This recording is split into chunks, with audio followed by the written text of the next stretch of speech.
오늘 설교 제목이 고난이 영광이 되게 하라 이겁니다. 고난이 영광이 되게 하라는 것은 고난이 여러분의 삶의 간증이 되게 하라 그런 말씀입니다.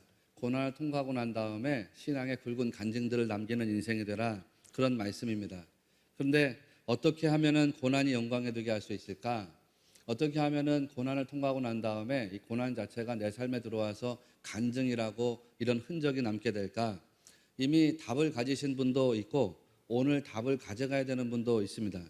결론을 먼저 말씀드리면은 말씀이 답입니다. 말씀 붙잡고 가는 사람한테는 고난이 영광이 되게 하는 그 하나님의 역사가 반드시 이루어지게 되어 있습니다. 말씀 붙잡고 가는 사람은 고난을 통과하고 난 다음에 그 말씀이 주시는 은혜를 체험하고 말씀이 그 삶에서 역사돼 가지고서 간증을 남기는 그런 삶이 된다. 그런 말씀입니다. 말씀을 붙잡고 간다는 거, 이게 무슨 뜻이냐면 말씀은 자기를 붙잡고 가는 게 아니잖아요. 하나님이 우리에게 주신 거를 붙잡고 가는 겁니다. 하나님이 내게 주신 걸 붙잡고 가는 거니까 이거는 자기를 부인하고 가는 것입니다. 그러니까 자기를 부인한 사람들, 즉 말씀에 의해서 자기 자아가 부서지고 죽어지고 깨지고, 그래서 그 말씀에 따라서 가는 사람들에게는 하나님께서 고난을 영광으로 바꾸게 하시는 은혜를 체험케 하신다, 그런 뜻입니다. 말씀의 답이 있습니다. 오늘 메시지의 핵심은 그렇기 때문에 고난이 핵심이 아니라 말씀이 핵심입니다. 고난이 영광이 되게 하라, 이 제목으로 여러분에게 말씀 나누지만 결국은 이 삶을 이루는 것은 하나님의 말씀에 있으니까 오늘 말씀이라고 하는 주제를 여러분이 붙잡고서 이 시간을 따라오셔야 되겠습니다. 25절에서 사도 바울이 말합니다. 내가 교회의 일꾼 된 것은 하나님이 너희를 위하여 내게 주신 직분을 따라 하나님의 말씀을 이루려 함이니라 그랬습니다. 디나코노스라고 하는 헬라어 단어는 주인의 명령을 아주 충성스럽게 수행하는 시종을 뜻하는 단어입니다. 그러니까 주인이 어떤 명령을 내렸을 때에 그 명령에 아주 순종하면서 시중을 두는 사람, 이게 이제 디나코노스입니다. 그러니까 바울이 하나님 앞에 그런 일꾼이 됐다는 거예요. 그러니까 무슨 뜻이에요? 하나님이 바울에게 어떤 명령을 주셨는데 그 명령을 순종하면서 충성스럽게 시중 들고 섬기고 수행하는 일꾼이 됐다, 그런 뜻입니다. 그런데 하나님께서 바울로 하여금 그런 일꾼 되게 하신 목적이 있다는 겁니다. 목적.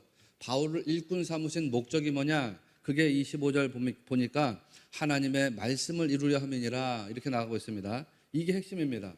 말씀을 이루려고 일꾼 삼으셨다는 겁니다. 우리도 마찬가지입니다. 하나님이 우리를 부르셔가지고서 각자에게 직분을 주셨습니다. 성도의 직분을 주시고 어떤 분에게는 집사의 직분, 어떤 분에게는 권사의 직분, 어떤 분에게는 장로의 직분, 저 같은 사람에게는 목사의 직분, 또 전도사의 직분, 이런 직분을 주셨다, 이런 말씀이에요.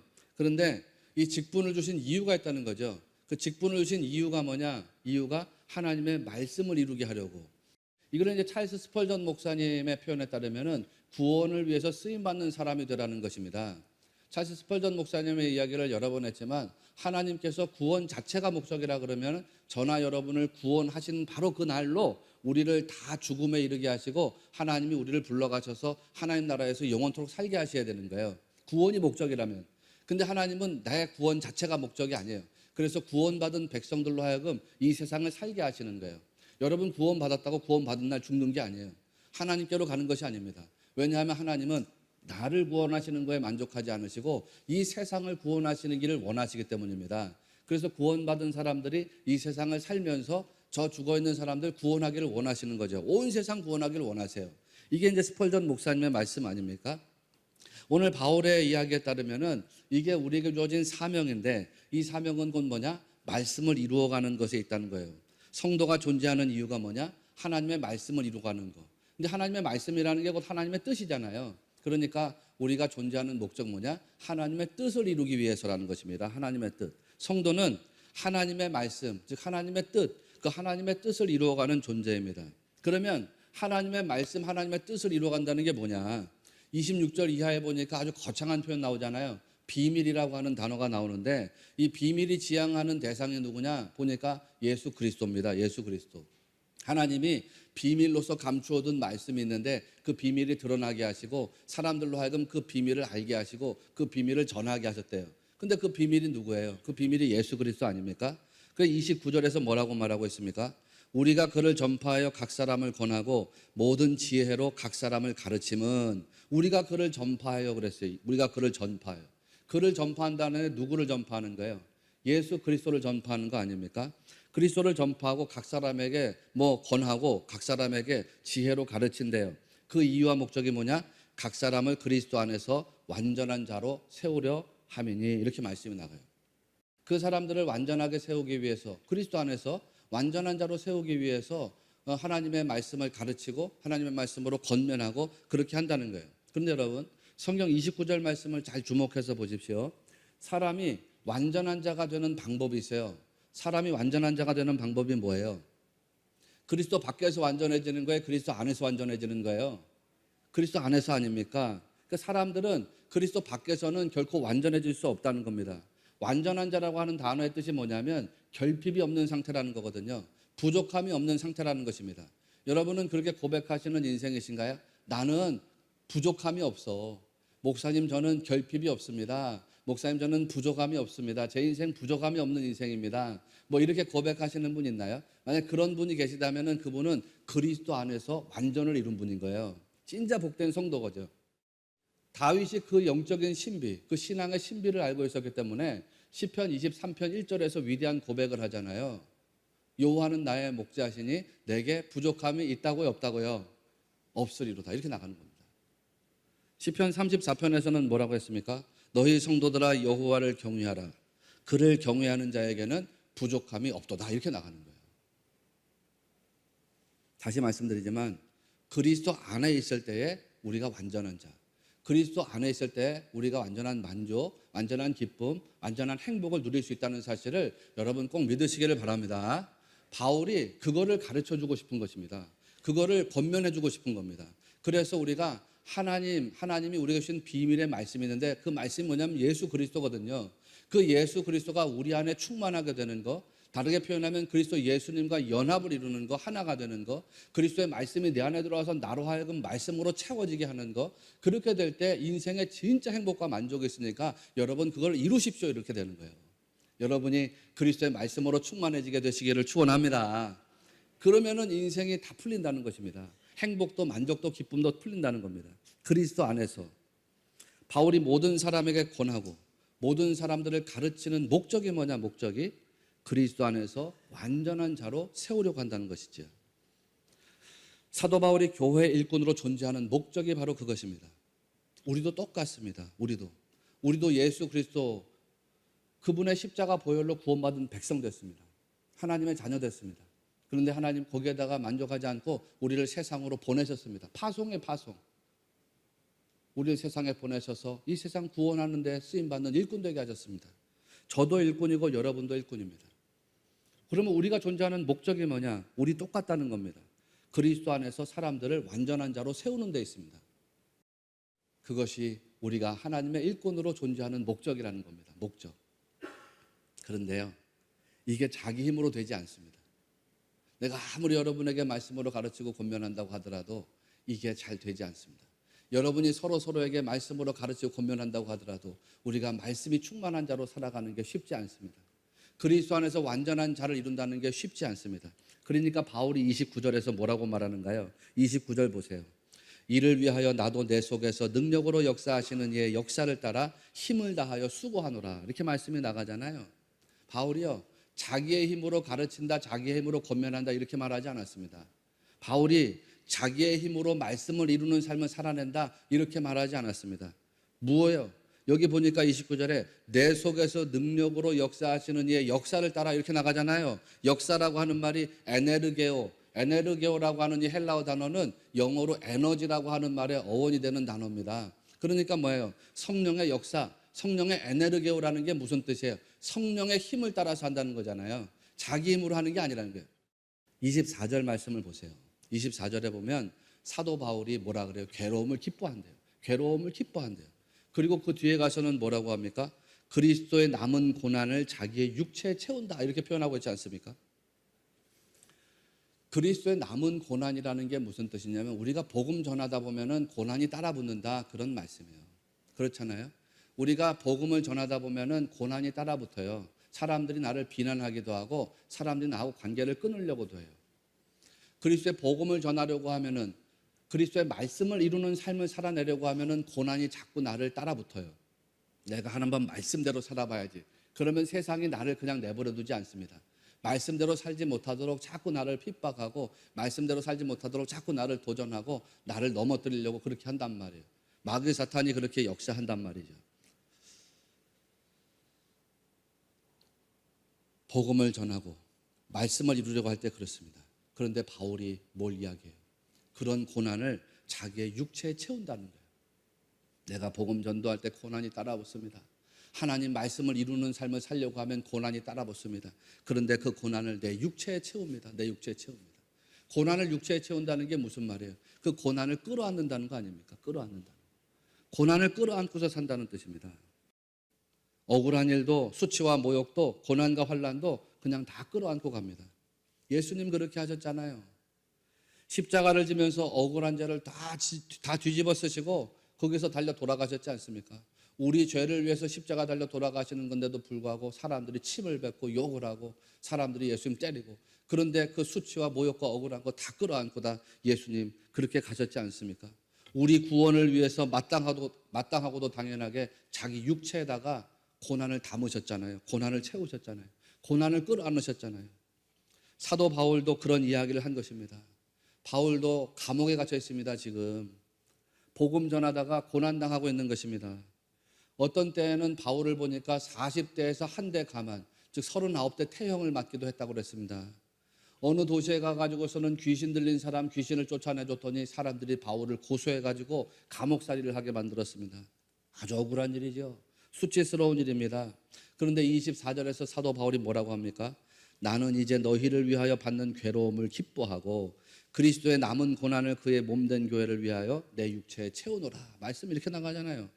억울한 일도 기뻐하고 괴로움도 환난도 기뻐하고 자기 육체에 다 끌어안고 간다는 거예요. 다 끌어안고 간다는 거예요. 왜 그렇게 할 수 있다는 것입니까? 내가 고난을 끌어안는 거, 억울한 거 끌어안는 거, 그렇게 수치와 모욕을 끌어안는 거, 이게 다 뭐라는 거예요? 이게 하나님의 말씀을 이루는 길이기 때문이라는 거예요. 다르게 말하면 하나님의 뜻을 이루는 길이기 때문이라는 것입니다. 하나님의 말씀이 이루어지고 하나님의 뜻이 이루어지니까 고난을 내 육체에 채우는 것 자체가 기쁨이라는 거예요. 내가 고난 당하는 것 통해 가지고 하나님 말씀이 이루어진다 그러니까요. 이게 너무 즐거운 것입니다. 그러니까 사람이 억울한 일을 당해보면요, 자기의 영적인 상태를 확인할 수가 있습니다. 손해를 당해보면 내 안에 말씀이 살아있는지 자아가 살아있는지를 확인할 수가 있습니다. 내가 손해당하고 억울한 일 당했을 때 원망이 나온단 말이에요. 불평이 나옵니다. 증오가 나오고 미움이 나오고 다툼이 나옵니다. 그러면 그 마음은 당연히 자아가 살아있는 것이겠죠. 반면에 내가 억울한 일을 당하고 손해를 보고 환난을 통과하는데 그거를 기쁨으로 끌어안고 갈 수 있다. 그러면 그 사람 안에는 하나님의 말씀이 살아서 역사하시는 것인 줄을 믿으시기 바랍니다. 25절 말씀 다시 보세요. 바울이 뭐라 그랬어요? 내게 주신 직분을 따라 하나님의 말씀을 이루려 함이니라. 쉽게 말하면 내게 주신 사명을 따라서 하나님이 직분 주셨는데 그게 다 하나님 말씀 이루려고 하는 목적이다. 이렇게 말씀드렸습니다. 하나님의 말씀을 이루려고 한다. 그럼 말씀 이룬다는 게 뭐냐? 말씀 이룬다는 게 헬라어로는 플레로사이라는 단어를 사용했어요. 플레로사이, 이루려고 한다. 이렇게 우리말로는 번역되어 있는데 플레로사이라고 하는 말의 본래 뜻은 뭐냐면 가득하게 한다는 게, 가득하게 한다. 완전하게 한다, 이런 뜻입니다. 그러니까 말씀을 이룬다는 게 뭐예요? 말씀이 가득하게 한다는 거죠. 내 안에 하나님의 말씀을 이룬다는 게 뭐예요? 내 안에 하나님의 말씀이 가득 채워지게 한다는 뜻입니다. 말씀이 내 안에 가득 채워져서 말씀으로 완성된 자가 된다는 거예요. 이게 하나님의 말씀을 이루는 것 아닙니까? 어떻게 내 안에서 말씀이 가득하게 되느냐? 하나님의 말씀이 내 안에 들어와서 자리를 계속 잡아나가는 거죠.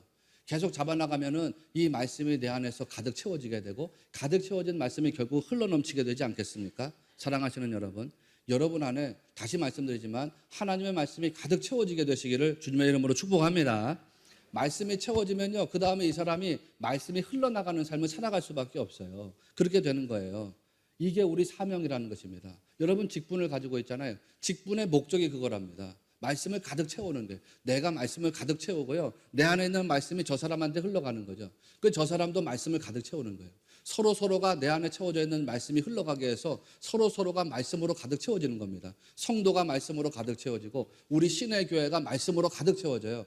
교회가 말씀으로 가득 채워지면 어떻게 되겠어요? 채워진 말씀이 세상을 향해서 흘러가겠죠. 그러면 저 세상이 또 말씀, 하나님의 말씀으로 가득 채워지게 되는 거예요. 그렇게 되면은 이 세상 사람들이 어떻게 되겠어요? 완전한 자로 세워지게 되겠죠. 그리스도 안에서 만족과 기쁨과 행복이 그 안에서 누려지게 되는 겁니다. 하나님이 바울 사도를 통해서 우리에게 주려고 하는 말씀이 바로 이것입니다. 우리 하나님의 말씀을 채우고 하나님의 말씀이 계속해서 흘러가도록 하는 그런 인생이 되라는 것입니다. 복음이 흘러가도록 한다는 건 다르게 말하면 복음 전도해야 된다는 뜻이에요. 그래서 말씀으로 가득하게 하고 이 말씀이 완성되게 해야 한다는 것입니다. 여기에는 고난이 따라붙어요.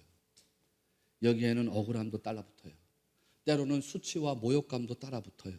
그런데 사도 바울이 고린도후서 7장 10절에서 말하지 않았습니까?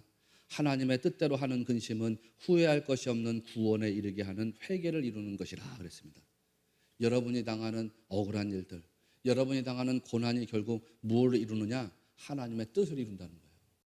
여호수아 19장 말씀을 보면 여호수아 19장 말씀에 이스라엘 12지파에게 하나님이 먼저 가나안에 정복할 땅들을 정해주시는 장면이 나옵니다. 다 각각 제비를 뽑아가지고서 자기들이 정복할 땅을 미리 지정받습니다. 그냥 무턱대고 간 게 아닙니다. 사람들이 머물러 있으니까 하나님이 가서 정탐해가지고 땅의 지도를 그려오라 그래요. 그래가지고 땅의 지도를 그려오니까 다 각자 제비를 뽑으라는 겁니다. 제비 뽑아가지고 자기들이 어느 지파가 정복해야 될 땅이 어디냐면은 남방 쪽에 있는 아모리 족속의 땅이에요. 근데 단지파가 그 아모리 족속의 땅을 딱 정탐하고 보니까 자기들이 들어가기가 겁나요. 사사기 18장 말씀해 보면은 그런 장면이 나오거든요. 이 사람들이 머뭇거리는 것입니다. 이유가 두 가지예요. 하나는 뭐냐면 남방의 아모리 족속 땅을 정탐해 보니까 그 땅에 철병거가 있어요. 철병거. 자기들은 청동기 문화인데 그 사람들은 철기 문화뿐만이 아니라 병거를 가지고 있단 말이에요. 철로 만든. 그러니까 이야, 우리는 소위 말해서 참칼 가지고 싸우는데 저 사람들은 탱크를 가지고 전쟁한다는 거예요. 그러니까 이게 전력이 비교가 안 돼요. 두 번째 이유는 뭐냐면 가서 보니까 그 사람들이 장대한 족속들인 겁니다. 힘이 강력한 거예요. 그러니까 무서웠어요. 세상 말로 쫄아붙었어요, 마음이. 그래가지고 나가지 못하겠다는 겁니다. 머뭇거립니다. 그러니까 하나님이 주신 약속의 땅으로 가야 되는데 다르게 말하면 하나님 약속 붙잡고서 그 약속의 말씀이 흘러가게 하는 것이 그들의 사명인데요. 그 말씀 주신 거를 그들이 배격하고 머뭇거리고 있습니다. 그리고 나서는 주변의 다른 땅들을 바라봐요. 주변에 보니까 저기 보니까 평화롭게 사는 족속들이 있어요. 저 사람들 평화롭게 사는 족속들인데 보니까 전쟁을 안 해. 싸움을 몰라요. 저기는 우리가 들어가서 그냥 거저먹겠구나 하니까 거기 들어가가지고 그 사람들을 진멸하고 그 땅을 차지해버리는 거예요. 하나님 말씀 주신 거 배반합니다. 주신 기업을 버립니다. 말씀이 흘러가게 해야 되는데 말씀이 흘러가게 하지를 못합니다. 그러니까 어떻게 돼요? 이 사람들이 먼저 하나님 약속 딱 붙잡고서 나가면 승리인데 하나님 주신 약속 붙잡고 나가질 못합니다. 주변 환경을 보니까 자기 자신을 보니까 싸움이 만만치가 않습니다. 그러니까 그들 안에서 뭐가 나오냐? 원망이 나옵니다. 자기들 힘으로는 정복하기가 불가능하다. 포기하는 마음이 나옵니다. 싸움을 생각하지 않고요. 그냥 가만히 머물러 서가지고 자기들 싸우기 편리한 쪽으로 흘러갑니다. 그렇게 아모리 족속과의 전쟁을 미루면서 이 사람들의 신앙의 모습이 어떻게 흘러가냐면 불순종으로 흘러갑니다. 그리고 사사기 18장 가서는 아주 치명적인 단지파의 죄악이 나오는데 그 치명적인 죄악이 뭐냐면 세상 가나안의 종교하고 여호와 하나님 종교를 혼합해버린 겁니다. 혼합주의. 아주 무서운 일을 일으킨 거죠. 하나님의 능력을 믿고 나가야 되는데 자기를 보면서 주저앉았습니다. 환경 보면서 주저앉았습니다. 여러분, 하나님께서 우리에게 주신 땅은요 그냥 거저 얻는 것이 아닙니다. 싸워서 얻게 되어 있습니다. 이게 여호수아서의 말씀입니다. 나가서 싸워야 됩니다. 요단을 건너야 됩니다. 언약의 말씀 붙잡고 요단을 건너야 되고 언약의 말씀을 바라보면서 여리고 성을 돌아야 되고 언약의 말씀이 이끄는 대로 하나님 말씀하신 곳에 가서 싸워야 됩니다. 싸워서 얻어내야 됩니다. 이게 하나님이 우리에게 약속을 주시는 패턴입니다. 그 싸움, 영적인 싸움을 수행하기만 하면 하나님께서 반드시 승리를 주게 돼 있습니다. 우리가 싸움을 수행하기로 작정하면, 우리가 하나님의 영적인 싸움을 하기로 마음을 먹으면, 결심하고 순응하면 하나님이 반드시 승리를 주시는 것입니다. 그런데요, 단지파가 하나님 말씀 이루어가는 일에 소홀했습니다. 약속을 붙잡지를 못했습니다. 오늘날요, 안타깝지만 적지 않은 성도들이 단지파처럼 싸움을 주저합니다. 나도 그럴 때가 있습니다. 영적인 싸움을 싫어합니다. 하나님, 어떻게 우리에게 이런 땅을 주셨습니까? 하나님, 어떻게 우리에게 이런 강한 족속들이 있는 땅을 주셨습니까? 하나님, 어떻게 우리에게 이런 황폐한 땅을 주셨습니까? 나는 할 수가 없습니다. 우리는 할 수가 없습니다. 이렇게 원망하고 불평하고, 그래서 힘들고 어려운 사명은 저버리고 쉬운 길로만 가려고 하는 마음이 우리 안에 있습니다. 나도 그런 마음이 있습니다. 그런데 이걸 버려야 돼요. 이게 단의 정신이에요. 단스 멘탈리티예요. 단의 정신을 과감하게 버려야 돼요. 그리고 유다 지파의 정신을 붙잡아야 돼요. 나 우리 교회가 여기 우면동으로 들어올 때 여러분이 처음 어떤 마음을 가지고 왔는지 모르겠습니다. 그리고 세월이 지나면서 우리 안에 어떤 마음이 지금 만들어져 있는지 모르겠습니다. 혹시 단지파 같이 하나님, 우리에게 어떻게 이런 땅을 주셨습니까? 여기 이단들이 막 강성한 땅, 저기 불교가 성행한 땅, 우리 옆집에 보니까 유명한 점수가가 있는 이런 폐역한 땅으로 어떻게 우리를 보내셨습니까? 이런 강대한 족속들이 있는 곳으로 어떻게 우리를 보내셨습니까? 우리는 못하겠습니다. 우리는 안 하겠습니다. 혹시 우리 안에 그런 마음이 있었던 건 아닌가? 돌이켜보니까 내 안에 그런 마음이 있었어요. 하나님, 나 자신이 없습니다. 이 단의 정신을 버려야 돼요. 그리고 유다지파의 정신을 붙잡아야 돼요. 유다지파의 갈렙이요, 여호수아 앞에 했던 고백을 여러분 잘 아십니다. 여호수아 14장 10절 12절 말씀 보면 갈렙이 여호수아 앞에서 이야기하지 않습니까? 오늘날 내가 85세로 돼 모세가 나를 보내던 날과 같이 오늘도 내가 여전히 강건하니 내 힘이 그때나 지금이나 일반이라 싸우거나 줄이거나 감당할 수 있다.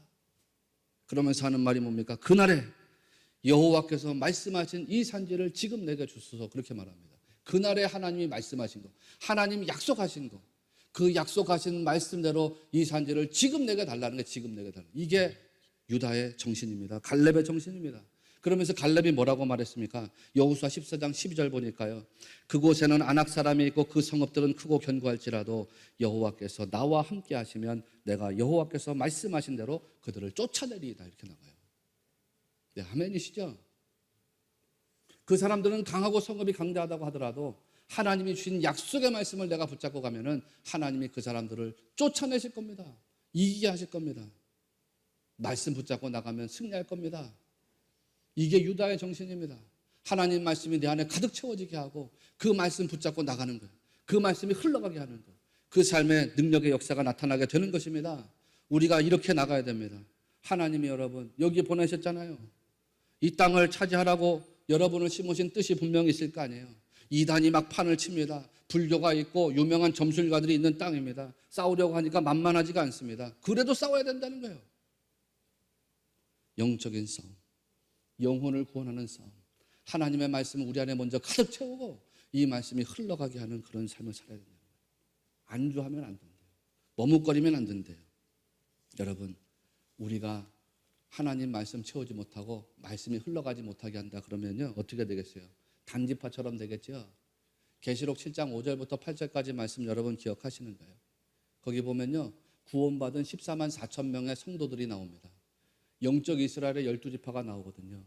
그런데 그 영적 이스라엘 12지파 중에 안타깝지만 단지파 이름이 빠져 있습니다.